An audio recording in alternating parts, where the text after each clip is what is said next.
पहले तो मैं कहना चाहूँगा कि I am very deeply saddened by the accident that has happened.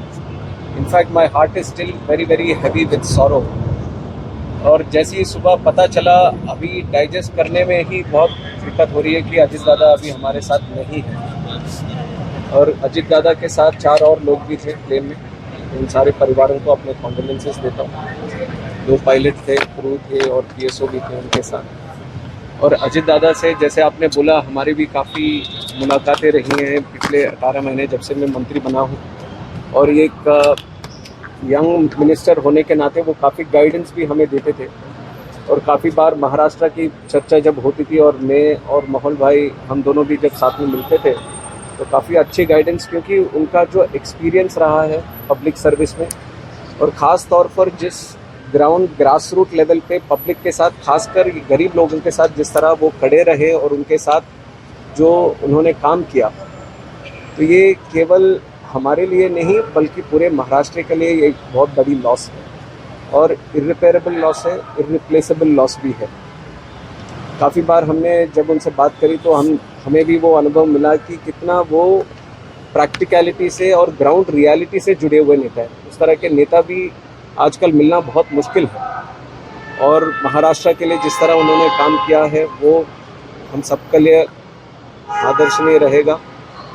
और ख़ासकर अभी जो एक्सीडेंट जो हुआ है उसका जो इन्वेस्टिगेशन, उसको भी हमने शुरू कर दिया है. तुरंत डीजीसीए और एआईबी की टीम भी आई है.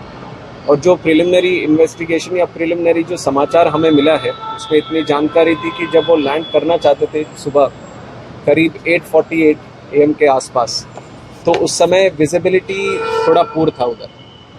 और जब एटीसी बारामती से उनका जो कांटेक्ट हो रहा था फ्लाइट के लिए पायलट से, तो एटीसी वालों ने पूछा कि क्या रनवे साइट में है, तो उनके तरफ से आया कि रनवे साइट में अभी नहीं है. तो उसके बाद उन्होंने एक गो अराउंड भी किया.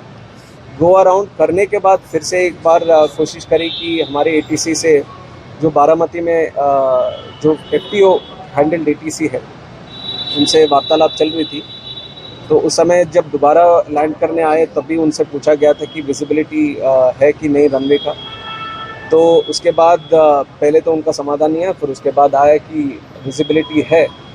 तो लैंडिंग क्लियरेंस जैसी एटीसी ने दिया उसके बाद तुरंत देखा गया कि ये एक्सीडेंट हुआ है. बहुत दुखद घटना है.